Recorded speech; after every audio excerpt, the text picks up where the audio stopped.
ವಿಶ್ವಭಾರತಿ ಚಾನೆಲ್ನ ಎಲ್ಲ ವೀಕ್ಷಕರಿಗೆ ಸಬ್ಸ್ಕ್ರೈಬರ್ಸ್ಗೆ ನಮಸ್ಕಾರ. ಸುದೀರ್ಘ 12 ವರ್ಷಗಳ ಕಾಲ ಉತ್ತಮ ಆಡಳಿತ ನೀಡಿ ದೇಶವನ್ನು ಸಮರ್ಥವಾಗಿ ಮುನ್ನಡೆಸುತ್ತಿರುವ ದೇಶದ ಪ್ರಧಾನಿ ನರೇಂದ್ರ ಮೋದಿ ಅವರಿಗೆ ಅಭಿನಂದನೆ ಸಲ್ಲಿಸಲಾಗಿದೆ. ಬೆಂಗಳೂರಿನ ಯಲಹಂಕದ ವಾರ್ಡ್ 3ರ ಚೌಡೇಶ್ವರಿ ದೇವಸ್ಥಾನದಲ್ಲಿ ಕಾರ್ಯಕರ್ತರು ಮತ್ತು ಬಿಜೆಪಿ ಪಕ್ಷದ ಅಭಿಮಾನಿಗಳು ಚೌಡೇಶ್ವರಿ ದೇವಿಗೆ ಪೂಜೆ ಸಲ್ಲಿಸಿ ಮೋದಿ ಹೆಸರಲ್ಲಿ ನಮಿಸಿ ಸಿಹಿ ವಿತರಿಸಿದ್ರು. ಯಲಹಂಕಕ್ಕೆ ಎಸ್.ಆರ್. ವಿಶ್ವನಾಥ್ MLA ಆಗಿರಬೇಕು, ಹಾಗೇನೆ ದೇಶಕ್ಕೆ ನರೇಂದ್ರ ಮೋದಿ ಅವರೇ ಪ್ರಧಾನಿಯಾಗಿರ್ಬೇಕು ಅನ್ನೋದು ಇವರ ಆಸೆ. ಮೋದಿ ಜೀವಂತ ಇರೋವರೆಗೂ ಪ್ರಧಾನಿಗಳಾಗಿರ್ಲಿ, ದೇಶ ಮತ್ತಷ್ಟು ಸದೃಢವಾಗಲಿ ಎಂದು ಯಲಹಂಕ ಜನ ಆಸೆ ಪಟ್ಟಿದ್ದಾರೆ. ಈ ಬಗ್ಗೆ ಚೌಡೇಶ್ವರಿ ದೇವಸ್ಥಾನದಿಂದ ನಮ್ಮ ಪ್ರತಿನಿಧಿ ಸುರೇಶ್ ಬಾಬು ಒಂದು ಪ್ರತ್ಯಕ್ಷ ವರದಿ ನಡೆಸಿದ್ದಾರೆ. ಬನ್ನಿ ನೋಡೋಣ.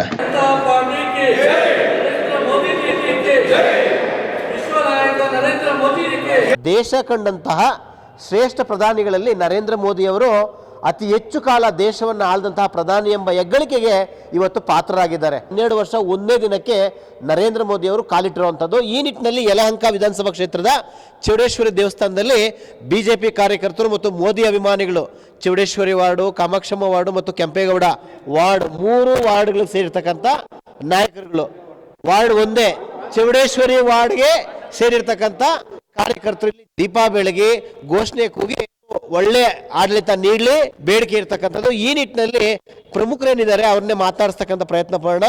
ಸರ್, ನಾವು ನರೇಂದ್ರ ಮೋದಿ ಅವರನ್ನ ಏಕೆ ಅಭಿನಂದಿಸಬೇಕು? ಅವರ ಆಡಳಿತಕ್ಕಾಗಿ ಯಾಕೆ ಈಗ ದೇವಸ್ಥಾನಕ್ಕೆ ಬಂದು ನೀವು ಪೂಜೆ ಸಲ್ಲಿಸಿದ್ದೀರಿ? ನಮ್ಮ ದೇಶ ಕಂಡ ಅಪ್ರತಿಮ ನಾಯಕ ಶ್ರೀ ನರೇಂದ್ರ ಮೋದಿಜಿಯವರು, ಅವರು ಇವತ್ತಿನ ದಿವಸ ಪ್ರಧಾನಿ ಆಗಿರೋದು ನಮ್ಮೆಲ್ಲರ ಸೌಭಾಗ್ಯ, ಅದೃಷ್ಟ. ಅವರ ಪ್ರಧಾನಿ ಆದಾಗಿಂದ ನಮ್ಮ ದೇಶಕ್ಕೆ ಯಾವೇ ತೊಂದರೆ ಆಗದಿರ, ಅವ್ರದ್ದು ಒಂದು ಸಮಸ್ಯೆನೂ ಆಗದಿರ 12 ವರ್ಷ ಕಂಪ್ಲೀಟ್ ಪೂರ್ತಿ ಮಾಡಿದ್ದಾರೆ. 4400 ದಿನಗಳು ಕಂಪ್ಲೀಟ್ ಮಾಡಿರೋ ಪ್ರಧಾನಿಗಳಲ್ಲಿ ನಂಬರ್ 1 ವ್ಯಕ್ತಿ ಇವರು. ದೇಶ ಮೆಚ್ಚೋದಲ್ಲ, ಪ್ರಪಂಚನೇ ಮೆಚ್ಚುವಂಥ ವ್ಯಕ್ತಿ ಇವರು. ಇವರು ಇರೋದು ನಮ್ಮ ಪ್ರಧಾನಿಗಳು ದೇಶಕ್ಕಾಗಿ. ದೇಶದ ಜನನೇ ನನ್ನ ಜನ, ನಾನೇ ದೇಶದ ಏಳಿಗೆಗಾಗಿ ನಾನಿರೋದು. ಅವರು ಸ್ವಂತಕ್ಕಾಗಿ ಏನೂ 1 ರೂಪಾಯಿ ಮಾಡಲ್ಲ, ಏನೂ ಮಾಡ್ಕೊತಾನೂ ಇಲ್ಲ.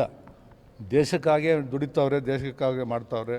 ಅಂಥ ಪ್ರಧಾನಿ ನಮಗಿರೋದು ನಮಗೆ ಅದೃಷ್ಟ, ಸೌಭಾಗ್ಯ. ಆತ ಪ್ರಧಾನಿಜಿಯವರು ಇನ್ನೂ ಹೆಚ್ಚಿನ ಕಾಲ 100 ವರ್ಷ ಬಾಳಬೇಕು. ಅವರು ಇನ್ನೂ ಹೆಚ್ಚಿನ ಕಾಲ ನಮ್ಮ ದೇಶದ ಆಡಳಿತ ಅವರೇ ಚುಕ್ಕಾಣಿ ಹಿಡಿಬೇಕು ಅಂತ ಹೇಳ್ಬಿಟ್ಟು ನಮ್ಮ ತಾಯಿ ಚೌಡೇಶ್ವರಿ ಹತ್ರ ಪೂಜೆ ಮಾಡಿಸೋಕ್ಕೆ ನಾವು ಬಂದಿದ್ದೀವಿ. ಆ ತಾಯಿಗೆ ಎಲ್ಲ ಬೇಡ್ಕೊಂಡಿದ್ದೀವಿ. ಮುಂದಿನ ದಿನಗಳಲ್ಲಿ ನಮ್ಗೆ ಅವರೇ ಪ್ರಧಾನಿ ಆಗಿರಬೇಕು. ನಮ್ಮ ಸನಾತನ ಧರ್ಮ ಉಳಿಬೇಕಾದ್ರೆ ಅವರೇ ಇರಬೇಕು, ನಮ್ಮ ಹಿಂದುತ್ವ ಉಳಿಬೇಕಾದ್ರೆ ಅವರೇ ಇರಬೇಕು, ನಮ್ಮ ದೇಶ ಉಳಿಬೇಕಾದ್ರೆ ಅವರೇ ಇರಬೇಕು. ಇಂಥ ಪ್ರಧಾನಿಗಳಿರೋದ್ರಿಂದ ನಾವು ಸುರಕ್ಷಿತವಾಗಿದ್ದೀರಿ ಅಂತ ಯಾವತ್ತಾದರೂ ಅನಿಸಿದೆಯಾ ಸರ್? ಸರ್, ಇವತ್ತು ಒಂದು ಐತಿಹಾಸಿಕ ದಿನ.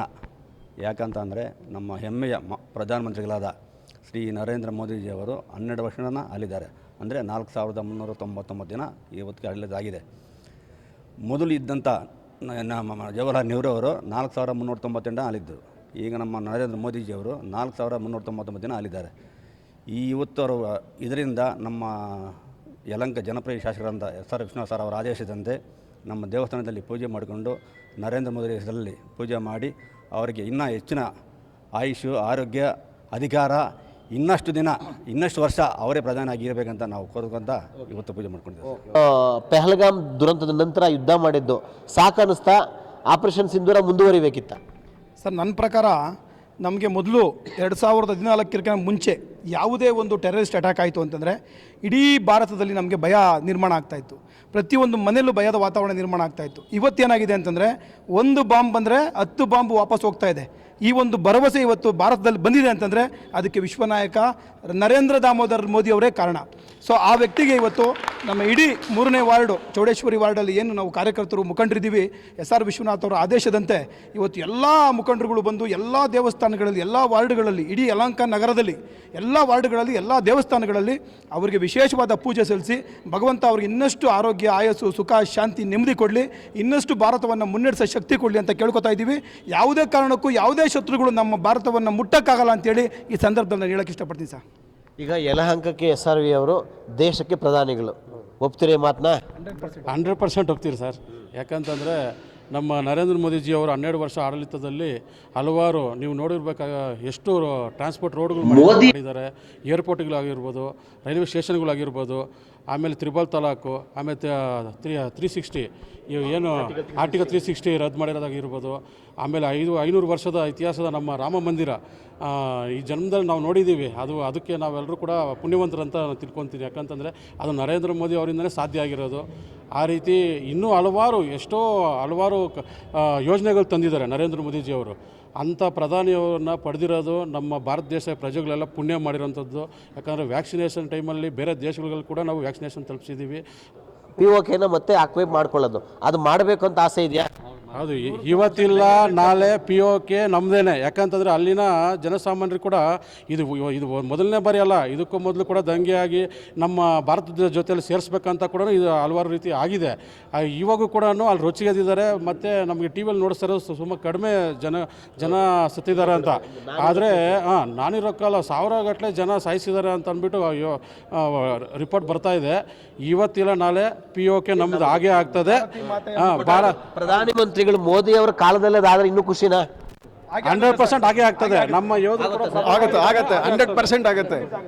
100%. ಇನ್ನೂ ಏನು ನಿರೀಕ್ಷೆ ಇದೆ ಸರ್? ಮೋದಿಗಳು ಈ ಎಲ್ಲ ಕೆಲಸಗಳು ಮಾಡಬೇಕು ಅಂತ ಆಸೆ ಇದೆಯಾ? ಹೌದು, ಇನ್ನೂ ಅವರು ತುಂಬ ಅಲ್ಲ, ಕೇಳೋದಕ್ಕಿಂತಲೂ ಅವರ ತಲೆಯಲ್ಲಿ ತುಂಬ ಜಾಸ್ತಿ ಇದೆ. ಅವ್ರು ಮಾಡೋದನ್ನು ಹೇಳಿ ಮಾಡಲ್ಲ, ಮಾಡಿ ತೋರಿಸೋದಂಥ ನಾಯಕರೇ, ವಿಶ್ವ ನಾಯಕರೇ ನಮ್ಮ ನರೇಂದ್ರ ಮೋದಿಜಿಯವರು.